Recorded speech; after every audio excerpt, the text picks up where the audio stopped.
Star Shine. Urakaza neza kuri Let the Star Shine. Amahoro y'Imana abane nawo uhisemo kugurura iyi video.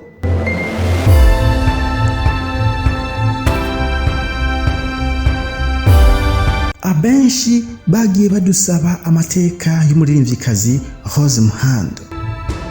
Ugiriwe amahirwe adasanzwe wewe uhisemwo kugurura iyi video kuko nta kindi tukuzaniye atari amateka y'umuririmvyikazi Rose Muhando. Rose Muhando ninde? Rose Muhando yamaze iki? Rose Muhando kahise kiwe kavuga iki? Ibyo ni bimwe muri byinshi tugiye kuba tukubwira mu byagiye biravugwa kuri Rose Muhando ndetse n'ibyamuranze. Rose Muhando benshi bagiye bavuga ati uno muririmvyikazi ni umufrimason yemejwe 100%. Mbega kuba kwa rukuri canke byoba byari ibihuha? Ukuri kuzuye rero na handi ugiye kuba ukuronkera atari kuri Let the Star Shine.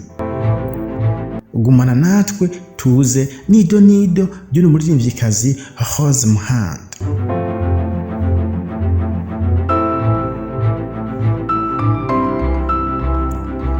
Rose Muhando rero ni umuririmvyikazi w'indirimbo zihimbaza Imana cyangwa se gospel.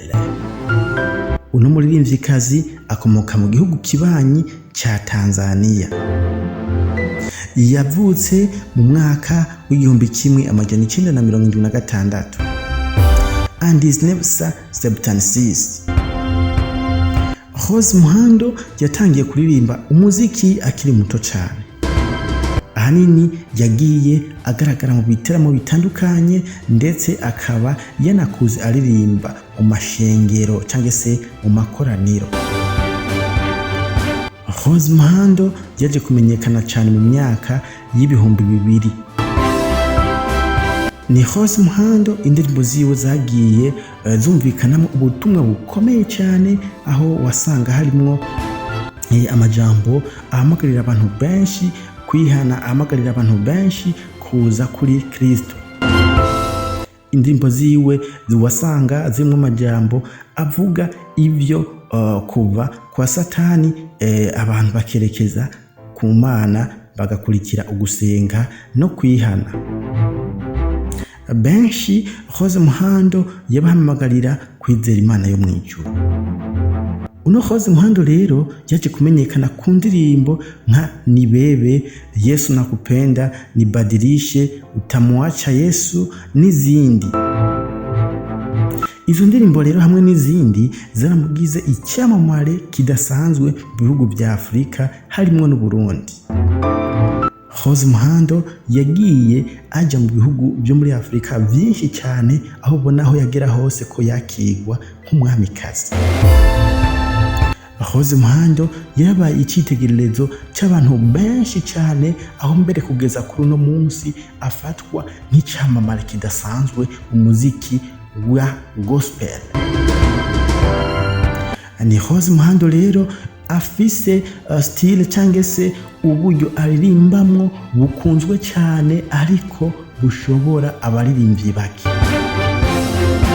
Rose Muhando icyamugize icyamamare gikomeye cyane nuko yakuze afise umwete udasanzwe, akura afise ukuri kw'ijambo ry'Imana.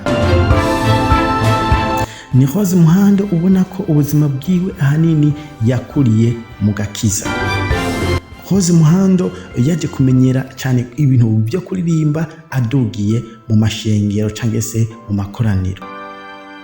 Ni Rose Muhando kandi yamenyekanye kubera ijwi ryiza yari afise ryuzuyemo amarangamutima. Rose Muhando ikindi cyaje gutuma amenyekana ni intambo yiwe. Rose Muhando yaratamba azunguza umutwe, abantu benshi bakibaza ko ari umuntu cyangwa se arimo ibindi bintu bikabacana. Uburyo Rose Muhando yaririmbamwo yerekana ukwizera gukomeye cyane, akerekana ko ariko akoreshwa n'imbaraga mvajuru. Ni Rose Muhando yaririmba n'indirimbo zikora ku mitima y'abantu benshi. Mu buzima bwiwe yarahuye n'ingorane zikomeye cyane, aho benshi bagiye bavuga ati Rose Muhando ni umufrimason, Rose Muhando ati araja ikuzimu. Rose Muhando yarakoze kandi ibiteramo bidasanzwe, ibiteramo bikomeye cyane, aho ibyo biteramo byagiye bigaragaramo ibitangaza atahandi hantu twigeze kubibona ku ba star cyangwa se ku baririmbyi cyangwa se abaririmbyikazi. Ni Rose Muhando yigeze kuza mu gihugu cy'u Burundi, aho benshi bazi kuri ETS hakaba ibitangaza atawundi muririmbyikazi cyangwa se umuririmbyi asanzwe yari bwigere abikora. Rose Muhando ingorane nyinshi yahuye nazo, ahanini zari ingorane zamuvugwa ko yagiye muri Freemason. Ariko kandi Rose Muhando ibyo bintu yaravyamaganye cyangwa se yaravyamirije ko bariko baramubeshera ata muri Freemason yagiyemo. Ariko Rose Muhando hariho n'ayandi mabanga atashimye kuba yohishurira abantu. Ariko Rose Muhando aza gufata icemezo gikomeye cyane cyo kwiyegurira Kristo, inyuma y'amajambo menshi bagiye baramuvuga ko yuko ari umufrimason, yuko ibyo akora abikoreshwa na Satani, abikoreshwa n'imbaraga ziva mu kuzimu.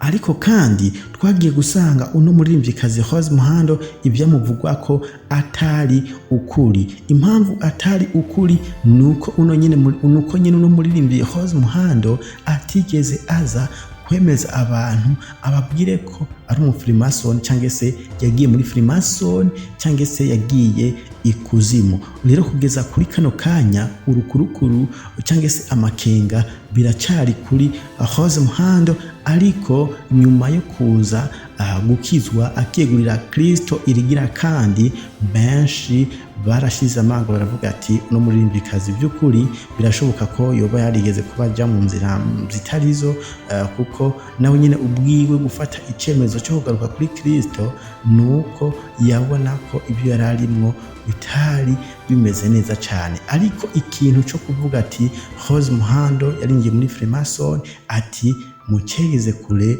ntabwo ari ukuri kuzi uno muririmbyikazi nyine Rose Muhando ubwiwe, kandi mwumve ko ata muntu afise ububasha bwo kubimubaza ko kugeza kuri kano kanya, kuko Rose Muhando kahise kiwe yaragahambye, kahise kiwe yaragasezereye. Ubu Rose Muhando ni umuririmbyikazi w'indirimbo mpimbazamana akomeye cyane. Rero Rose Muhando ubuzima bwiwe yarahuye n'ingorane nyinshi, ivyumviro bitandukanye byagiye bivugwa ku buzima bwiwe bwite no kwizera kwiwe. Ariko mu nyuma yaragarutse avuga ko yasubiye kwiyegurira Imana no gusubira mu mirimo yo guhimbaza Imana. Kugeza ubu Rose Muhando afatwa nk'umwe mu baririmbyi ba gospel b'abagore bakomeye cyane muri Afrika y'ubuseruko. Indirimbo ziwe zirabandanya gukomeza ukwizera kw'abantu benshi cyane, aho tugenda tubona indirimbo ziwe zigenda zivuzwa mu mashengero agiye atandukanye, aho tubona n'amakorale menshi cyane agenda azisubiramo. Rose Muhando kugeza ari na kano kanya akomeza kurekura indirimbo nyinshi cyane, aho ugiye kumusura ku rubuga rwe rwa YouTube n'aka kanya tuvugana hariko indirimbo nshasha itaramara indwi zibiri, ahubwo indirimbo yiwe imaze ko indwi imwe irenga ko iminsi mikeya. Mugende rero mukurikirane byinshi mu byaranze Rose Muhando ku rubuga rwiwe rwa YouTube. Wowe ariko uradukurikirana turagushimiye cyane. Aha ni kuri Let the Star Shine. Ukaba utari bwafite suivre cyangwa se subscribe, sabone, gerageza uraba hano nyine munsi ino video wafyonde, uraba udufashije ikintu gikomeye cyane. Imana iguhezagire, ugire aho uba wubahwe, warahezagiwe cyane, ugire aho uba wubahwe kandi ugire amahoro n'amahonda. Ciao ciao.